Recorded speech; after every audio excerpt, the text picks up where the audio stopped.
बिस्मिल्लाहिर्रहमानिर्रहीम। आज की इस वीडियो में हम स्लोप रिलेटेड को डिस्कस करते हैं और इससे रिलेटेड MCQs की प्रैक्टिस भी करते हैं, क्योंकि हर टेस्ट में एक या दो MCQ स्लोप से ज़रूर आते हैं।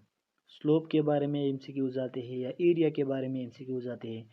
तो एरिया के बारे में जो MCQs आते हैं उससे रिलेटेड एक अलग वीडियो में अपलोड कर चुका हूँ, आप वो भी साथ में देखें और ये भी साथ में देखें ताकि स्लोप रिलेटेड और एरिया रिलेटेड कोई भी क्वेश्चन आइंदा आ जाए तो आपको नया न लगे।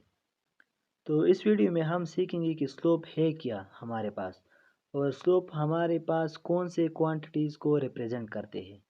फिर ज़ीरो स्लोप क्या है, पॉजिटिव स्लोप क्या है, नेगेटिव स्लोप क्या है, increasing slope, decreasing slope and many more. मतलब MCQs भी इसमें सॉल्व करते हैं और ये जो कॉन्सेप्ट्स हैं उसको भी अंडरस्टैंड करने की कोशिश करते हैं। तो सबसे पहले ये जानना ज़रूरी है कि स्लोप है क्या।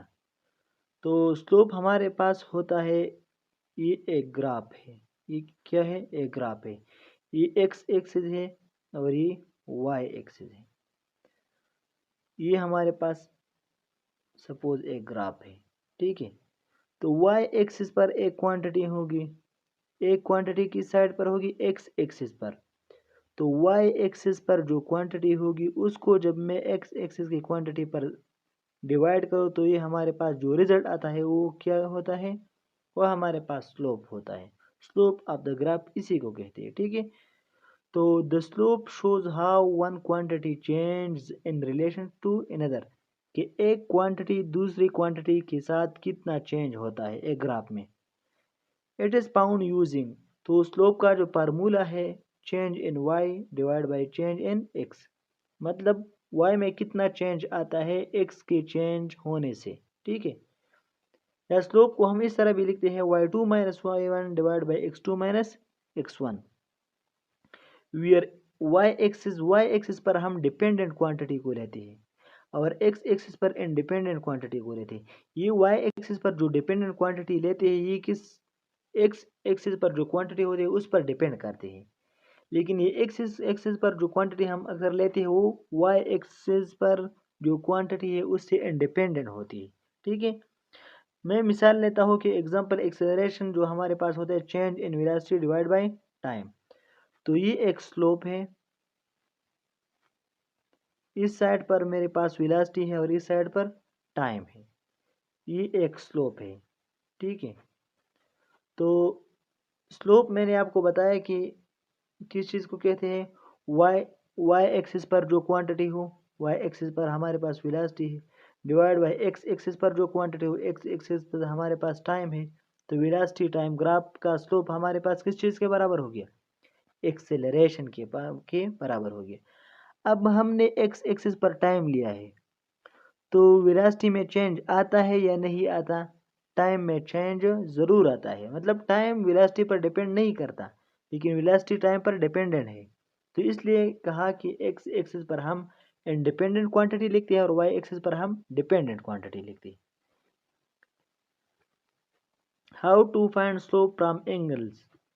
अगर हमारे पास ग्राफ में थीटा दिया गया हो, ठीक है, theta if a straight line graph makes an angle theta with the x axis. एक लाइन है वो हमारे पास एक्स एक्सिस से एक एंगल बनाता है, तो इसको हम क्या कहते हैं? थीटा कहते हैं। एक्स एक्सिस से एक एंगल बनाते हैं, सपोज ये 45 डिग्री एंगल बनता है। तो कहते हैं कि स्लोप हमारे पास बराबर होते हैं टेंजेंट थीटा के। तो टेंजेंट थीटा हमारे पास बराबर होता है change in y divide by change in x. मतलब वाई एक्सिस पर जो क्वांटिटी है उसमें जितना चेंज आता है उसको हम अगर एक्स एक्सिस पर कोई क्वांटिटी है उस पर डिवाइड करें तो इससे हमारे पास टेंजेंट थीटा आता है।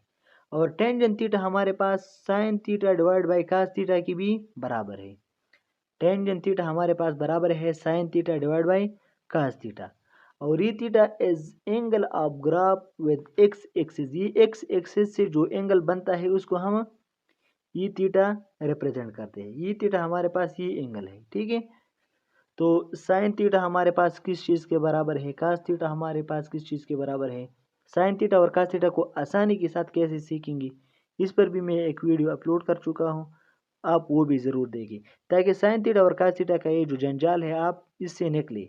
आइंदा कभी भी आप साइन थीटा और कास थीटा पर नहीं बोलेंगे, तो आप वो ज़रूर देखें। यहाँ मैंने मुख्तसरन लिखी है कि टेंजेंट 0 हमारे पास 0 के बराबर है। वहाँ मैंने एक्सप्लेन किया है कि ये 0 के बराबर किस तरह है और ये हमें कैसे याद होगा कि ये 0 के बराबर है। टेंजेंट 30 हमारे पास √3 के बराबर 1/√3 के बराबर है। टेंजेंट 45 1 के बराबर है।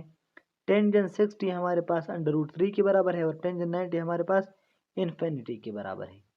ठीक है, तो यहाँ तक तो इंट्रोडक्शन था। अब ग्राफ और एग्जाम्पल के बारे में बात करें कि ग्राफ्स हमें रिप्रेजेंट किया चीज़ करते हैं और इससे किस तरह MCQs आते हैं। ठीक है, तो डिस्प्लेसमेंट टाइम ग्राफ जो होता है वो हमारे पास किस चीज़ को रिप्रेजेंट करते हैं, वेलोसिटी को। ये हमारे पास डिस्प्लेसमेंट है और ये क्या है, टाइम। अगर ये एक स्लोप है तो डिस्प्लेसमेंट को जब मैं टाइम पर डिवाइड करता हूँ तो ये हमारे पास वेलोसिटी के बराबर होता है। तो डिस्प्लेसमेंट टाइम ग्राफ का स्लोप हमारे पास वेलोसिटी के बराबर होता है। MCQs है the slope of a displacement time graph represents, तो ये हमारे पास वेलोसिटी को रिप्रेजेंट करते हैं। Option number B is correct. Velocity time graph हमारे पास एक्सेलरेशन को रिप्रेजेंट करते हैं। अगर इस साइड पर वेलोसिटी ले ले और इस साइड पर टाइम ले ले तो ये जो स्लोप बनता है ये हमारे पास किस चीज़ को रिप्रेजेंट करते हैं, एक्सेलरेशन को, क्योंकि एक्सेलरेशन का फार्मूला है v/t। तो स्लोप हमारे पास एक्सेलरेशन को रिप्रेजेंट करते हैं। अब न्यूमेरिकल टाइप इक्वेशन है if a car velocity increase from 10 metre per second to 20 metre per second in 5 second. अगर हमारे पास वेलोसिटी में 10 मीटर पर सेकंड से 20 मीटर पर सेकंड चेंज आ जाए 5 सेकंड में, the slope of VT graph is, तो slope of VT graph हमारे पास क्या होगा। तो हमें पता है कि एक्सेलरेशन हमारे पास है change in velocity divide by time. तो change in velocity 20 minus 10 divide by 5, तो ये हमारे पास क्या आ गया, 10 divide by 5 is equal to 2। तो option number A is correct. यह सोल्यूशन दिया भी है। ठीक है, तो change in velocity divide by time ये हमारे पास एक्सेलरेशन के बराबर होता है। तो वेलोसिटी टाइम ग्राफ का जो स्लोप होता है वो भी एक्सेलरेशन के बराबर होता है, इसलिए option number A is correct. Force versus extension जो ग्राफ होता है उसका स्लोप हमारे पास स्प्रिंग कांस्टेंट के बराबर होता है। हमें पता है कि F is equal to KX। ठीक है, तो K हमारे पास बराबर हो गया F डिवाइड बाई X की। तो F और X का जो स्लोप होगा वो हमारे पास स्प्रिंग कांस्टेंट K के बराबर होगा। तो MCQs है the angle FX graph makes 45 degree, angle with X axis कि FX ग्राफ है हमारे पास, ये क्या बनाता है, एक्स एक्सिस के साथ ये 45 डिग्री एंगल बनाता है। What is the spring constant, कि स्प्रिंग कांस्टेंट हमारे पास क्या होगा। तो हमें अभी पता लगा कि जो स्लोप होता है फोर्स और एक्सटेंशन के दरमियान वो हमारे पास स्प्रिंग कांस्टेंट के बराबर होगा। तो K is equal to F divide by x is equal to, ये हमारे पास स्लोप किस चीज़ के बराबर है, यहाँ टेंजेंट 45 है और टेंजेंट 45 हमारे पास 1 के बराबर होते हैं। तो option number B is correct. Solution slope is equal to tangent 45 degree, तो टेंजेंट 45 डिग्री हमारे पास 1 के बराबर हो, option number B is correct. अगर आपको कोई भी टेंजेंट थीटा दी गई हो, कोई भी थीटा दी गई हो एक्स एक्सिस के साथ, किस चीज़ के साथ, एक्स एक्सिस के साथ, और आपको कहे कि इस चीज़ का स्लोप क्या है, तो आप उस थीटा की टेंजेंट थीटा निकालें। टेंजेंट थीटा से जो वैल्यू निकलती है आप उसी को यहाँ आंसर में सर्च करें, अगर वही आपको मिले तो वही आंसर है हमारे पास। ठीक है, ये वाई एक्सिस के साथ थीटा नहीं है, ये एक्स एक्सिस के साथ थीटा है, आप ये बात जहन में याद रखें। वोल्टेज वर्सेस करंट, अगर वाई एक्सिस पर हमारे पास वोल्टेज हो और एक्स एक्सिस पर करंट हो तो ये जो स्लोप बनता है ये हमारे पास किस चीज़ को रिप्रेजेंट करते हैं, रेजिस्टेंस को रिप्रेजेंट करते हैं, ये रेजिस्टेंस के बराबर होते हैं। क्वेश्चन है Ohm law graph between voltage and current is straight, ये एक स्ट्रेट लाइन है, क्या है, स्ट्रेट लाइन है। ओम ला कहते हैं कि वोल्टेज और करंट के दरमियान जो स्लोप बना है वो एक स्ट्रेट लाइन है। What does it's slope represents, तो ये स्लोप हमें रिप्रेजेंट कौन से क्वांटिटी को करते हैं। तो मैंने अभी कहा आपको कि वोल्टेज और करंट का जो स्लोप होता है वो हमारे पास रेजिस्टेंस के बराबर होता है। Option number C is correct. 5 number है चार्ज वर्सेस टाइम ग्राफ। ये हमारे पास टाइम है इस साइड पर और ये हमारे पास क्या है, चार्ज। तो ये जो ग्राफ बनता है ये हमारे पास क्या होगा, ये हमें रिप्रेजेंट करेगा करंट, क्योंकि Q is equal to I T. Charge हमारे पास बराबर है आई टी की, तो I बराबर हो गया Q ओवर टी की। तो Q और T हमारे पास किस चीज़ के बराबर है, करंट के बराबर है। तो हमने अभी कहा कि y एक्सिस पर जो क्वांटिटी है उसको मैं जब डिवाइड करूँ x एक्सिस पर जो क्वांटिटी उस पर, तो ये हमें स्लोप देता है। तो Q और T का जो स्लोप है वो हमें करंट देगा। तो इसलिए चार्ज वर्सेस टाइम जो ग्राफ होगा वो हमारे पास करंट के बराबर होगा। MCQs है, if 10 coulomb charge flows in 2 second, 10 coulomb charge flow होता है 2 सेकंड में, what is the slope of QT graph. तो QT ग्राफ का स्लोप क्या होगा। तो QT ग्राफ का मतलब है कि y एक्सिस पर Q है और x एक्सिस पर T है। तो y एक्सिस पर Q है, Q हमारे पास 10 कूलम है, x एक्सिस पर T है वो 2 सेकंड है। तो 10 को 2 पर डिवाइड करिए, उससे हमारे पास 5 आता है। एम्पेयर करंट का यूनिट है। Option number A is correct. 6 number है चार्ज वर्सेस वोल्टेज। चार्ज और वोल्टेज का जो स्लोप होता है वो हमारे पास कैपेसिटेंस के बराबर होता है। ये हमारे पास चार्ज हो गया, ये वोल्टेज। ये जो स्लोप बनता है ये हमारे पास किस चीज़ के बराबर है, ये कैपेसिटेंस के बराबर है, क्योंकि हमें पता है Q is equal to C V. तो C is equal to Q divide by V, Q divide by V, ठीक है। और स्लोप हमारे पास क्या होता है, y डिवाइड बाई एक्स। तो y पर Q है, x पर क्या है, v है। तो स्लोप भी Q डिवाइड बाई v के बराबर है, तो इसलिए ये कैपेसिटेंस के बराबर होगा। MCQs है, what does the slope of QV graph represent. कि QV ग्राफ का जो स्लोप होता है वो हमें क्या रिप्रेजेंट करते हैं, तो capacitance. Option number B is correct. 7 number है करंट वर्सेस वोल्टेज। करंट और वोल्टेज का जो ग्राफ होगा किस चीज़ के बराबर। सपोज ये हमारे पास एक ग्राफ है, इस साइड पर क्या है, V है और इस साइड पर I है। कहते हैं कि करंट और वोल्टेज का जो ग्राफ है इसका स्लोप हमें क्या रिप्रेजेंट करेगा। तो इसका स्लोप हमारे पास कंडक्टेंस के बराबर होता है। किस चीज़ के, कंडक्टेंस के बराबर होता है। तो कंडक्टेंस हमारे पास रेजिस्टेंस का उलट होता है। MCQs है, what physical quantity is represented by the slope of IV graph. IV graph का जो स्लोप होता है वो किस चीज़ को रिप्रेजेंट करते हैं, तो conductance. Option number B is correct. ऊपर हमने कहा कि रेजिस्टेंस का जो ग्राफ होता है, रेजिस्टेंस, उसमें हमने वी वाई एक्सिस पर ली थी और आई एक्स एक्सिस पर। तो हमें पता है V is equal to I R, तो R is equal to V over I। तो ये हमारे पास रेजिस्टेंस के बराबर है। V ओवर I हमारे पास रेजिस्टेंस के बराबर है, लेकिन I ओवर V हमारे पास कंडक्टेंस के बराबर है।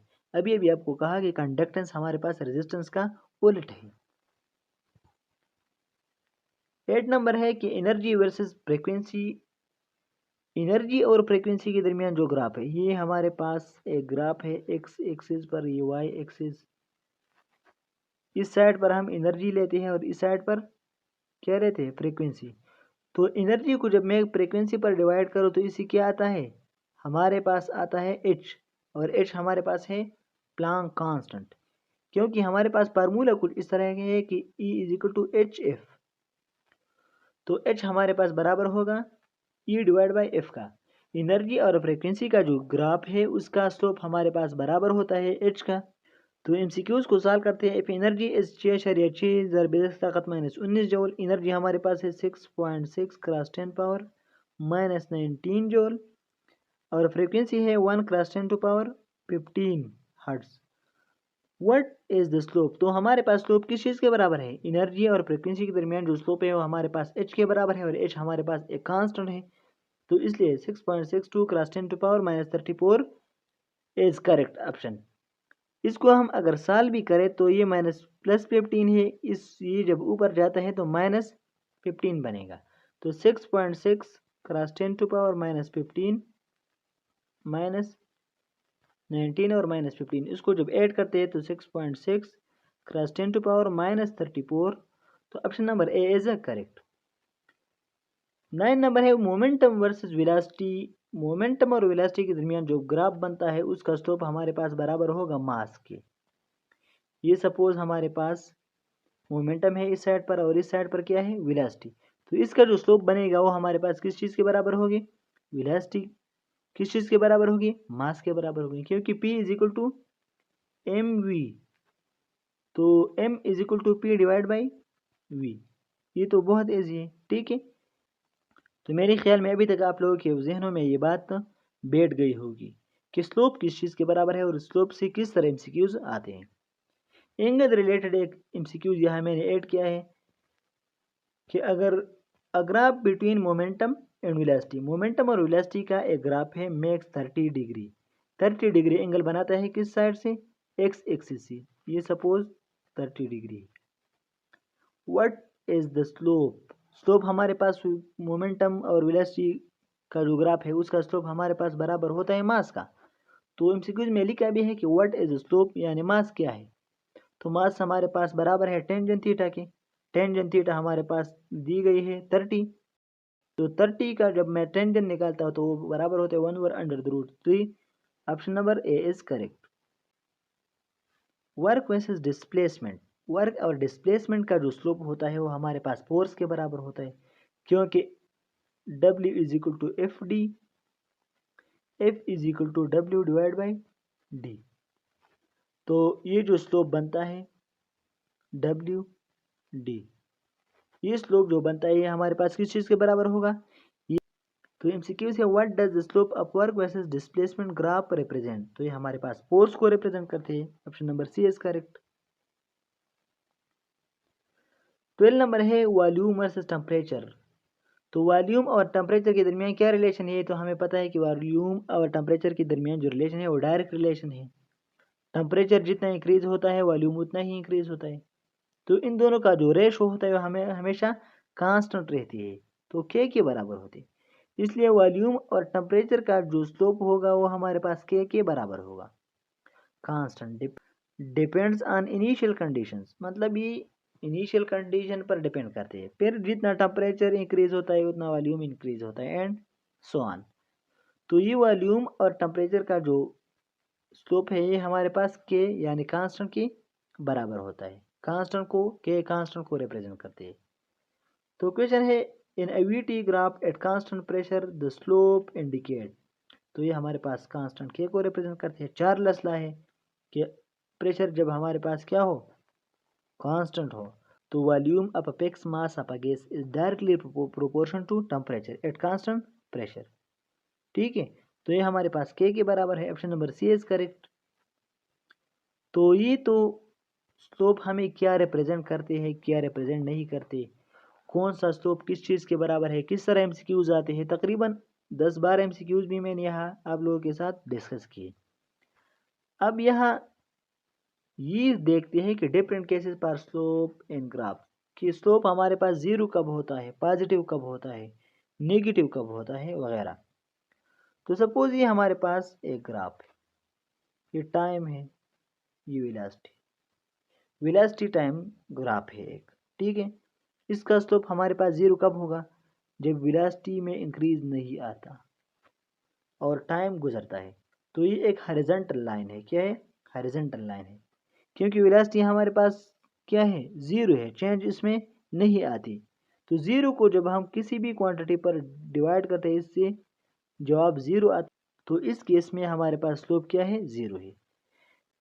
This means the dependent variable is not changing with respect to independent variable, कि ये वेलोसिटी जो है टाइम के साथ चेंज नहीं हो रही है, इसलिए हमारे पास स्लोप क्या है, हॉरिजॉन्टल लाइन है, जीरो है।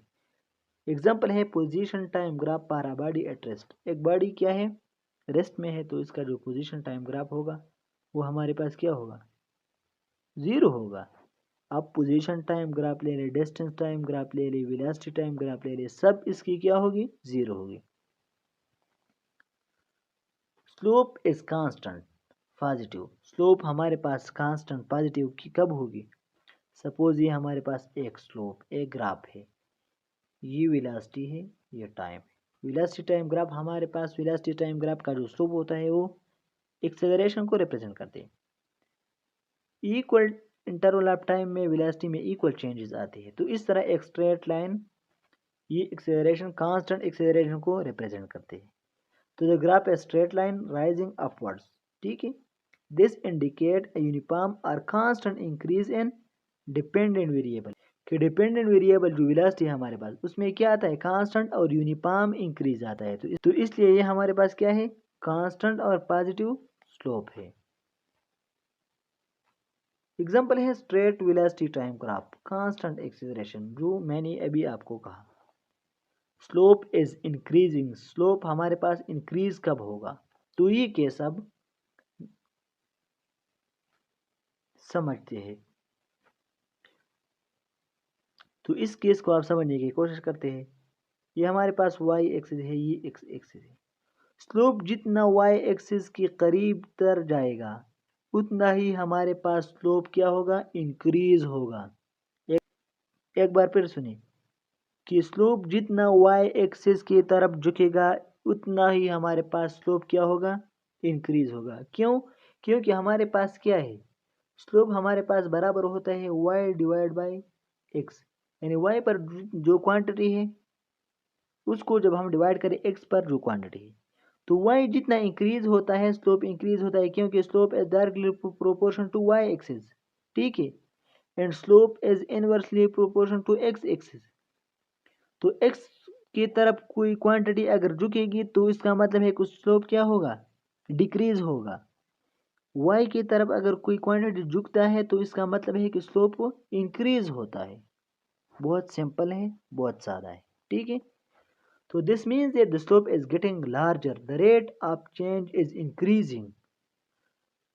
Example, position time graph of body under increasing acceleration, अगर कोई बॉडी में एक्सेलरेशन ज़्यादा पैदा हो रहा हो, टाइम के साथ साथ एक्सेलरेशन क्या पैदा हो, टाइम के साथ साथ एक्सेलरेशन में इंक्रीज आ रहा हो। सपोज ये वेलोसिटी हो गई, ये टाइम, तो वेलोसिटी टाइम ग्राफ अब क्या है, अब इंक्रीज है। ये इसका स्लोप क्या हो रहा है, इंक्रीज हो रहा है, पॉजिटिव इंक्रीज आ रहा है, ठीक है। अब देखते हैं नेक्स्ट केस को, स्लोप इज डिक्रीजिंग, कि स्लोप हमारे पास डिक्रीज कब होगा। तो अभी मैंने आपको कहा कि अगर जो स्लोप का जो कर्व है, जो लाइन है, अगर वो एक्स एक्सिस की तरफ झुकता है तो हमारे पास इसका सीधा साधा मतलब है कि स्लोप डिक्रीज हो रहा है। अगर ये वाई एक्सिस की तरफ झुकता है तो इसका मतलब है कि स्लोप इंक्रीज हो रहा है। तो ये हमारे पास क्या है, एक स्लोप है, और ये इस तरफ झुकता है, तो इस झुकने का मतलब क्या हो गया, इसका मतलब है कि स्लोप यहाँ तक तो इंक्रीज हो रहा था, लेकिन अब क्या हो रहा है, डिक्रीज हो रहा है, ठीक है। तो ये स्लोप हमारे पास अब नेगेटिव तो नहीं है, लेकिन क्या है, डिक्रीज हो रहा है। The graph curve downward and become less steep, the slope is still positive but the rate of increase is slowing down, मतलब अब इंक्रीज बहुत कम आ रहा है या न होने के बराबर है। फिर एक पॉइंट आएगा कि उसके बाद स्लोप हमारे पास डिक्रीजिंग में आएगा, मतलब अगर ये मुकम्मल एक्स की तरफ झुकता है तो फिर स्लोप नेगेटिव में आएगा, ठीक है। Example, body is slowing down under decreasing acceleration, अगर कोई बॉडी स्लो हो रही हो डिक्रीजिंग एक्सेलरेशन के साथ तो इसका स्लोप क्या होगा, डिक्रीजिंग स्लोप होगा, ठीक है। और पांचवा जो केस है, slope is negative and constant, कि हमारे पास स्लोप नेगेटिव भी होगा और कांस्टेंट। तो ये हमारे पास ये एक ग्राफ है, सपोज ये वेलोसिटी है, ये टाइम, यहाँ से कोई बॉडी अगर स्टार्ट करे और यहाँ पर वो स्टॉप करे, तो इस तरह स्लोप को हम कांस्टेंट स्लोप कहते हैं, लेकिन कौन सा, negative constant. The graph is straight line going downward, this means the quantity is decreasing at a constant rate, ठीक है, ये कांस्टेंट रेट पर क्वांटिटी डिक्रीज हो रही है। एग्जांपल है velocity time graph of an object with constant negative acceleration और deceleration, तो ये इसका एग्जांपल है। आपको मैं एक आसान तरीका बताता हूँ, आसान तरीका बताता हूँ ताकि आपको पता लगे कौन सा स्लोप हमारे पास पॉजिटिव है, कौन सा स्लोप हमारे पास नेगेटिव है। तो मैंने आपको स्टार्ट में एक बात कही कि हमारे पास स्लोप का फार्मूला क्या है, y2 minus y1 divide by x2 minus x1। y में जितना ज़्यादा इंक्रीज आता है तो y2 हमारे पास उतना ज़्यादा इंक्रीज होगा, और y1 तो स्टार्ट में जितना होगा वही होगा। तो आप ऐसा करें कि कोई भी स्लोप अगर आपको मिले तो आप इस फार्मूले में उसकी वैल्यूज पुट करें। सपोज आपके पास y2 है 10, y1 है 20, ठीक है। x2 है 10, x2 है, x1 है 5। तो अब लिखते हैं इसको फॉर्मूले में, इस वैल्यू को ऐड करते हैं। स्लोप हमारे पास बराबर हो गया y2 10, y1 20 divide by 10 minus 5। तो ये हमारे पास क्या हो गया 10 माइनस 20, तो इसे आता है -10 डिवाइड बाई 5, तो इससे आ गया -2। इसका मतलब है कि ये स्लोप हमारे पास क्या है, नेगेटिव स्लोप है। क्या है, नेगेटिव स्लोप है। अगर y1 y2 से ज़्यादा हो तो स्लोप क्या आएगा, नेगेटिव आएगा। अगर y1 y2 से कम हो तो स्लोप हमारे पास क्या आएगा, पॉजिटिव आएगा, ठीक है। सपोज मैं अब इस वैल्यूज़ को यहाँ इंटरचेंज करता हूँ, y2 को मैं 20 लिखता हूँ और y1 को मैं 10 लिखता हूँ, तो ये 20 हो जाएगा और ये क्या होगा, 10 होगा। 20 माइनस 10, तो ये क्या होगा, +10 आएगा। ये क्या आएगा फिर, +2 आएगा। तो +2 जो है, ये स्लोप हमारे पास अब क्या है, पॉजिटिव स्लोप है। तो इस तरह आप मतलब प्रैक्टिस करेंगे MCQs पर, तो आपको वहीं से भी आइडिया मिलेगा कि क्या ये स्लोप हमारे पास नेगेटिव है ये या पॉजिटिव है। एक मरतबा फिर आपको दोहराता हूँ कि स्लोप हमारे पास बराबर होते हैं टेंजेंट थीटा के। टेंजेंट थीटा हमारे पास बराबर होते हैं sine theta divide by cos theta, और sine theta divide by cos theta is equal to tangent is equal to tangent theta. आपको टेंजेंट थीटा की वैल्यू दी गई है तो आप उसकी वैल्यू डायरेक्ट लिखिए, यही आपके स्लोप का आंसर है। अगर टेंजेंट थीटा नहीं दी गई हो तो आप क्या करें, वाई एक्सिस पर जो क्वांटिटी है उसको एक्स एक्सिस पर जो क्वांटिटी इस पर डिवाइड करें, जो रिजल्ट आता है वही आपका आंसर है। उम्मीद है आपको समझ आ गई होगी। Thank you so much. अल्लाह हाफिज़।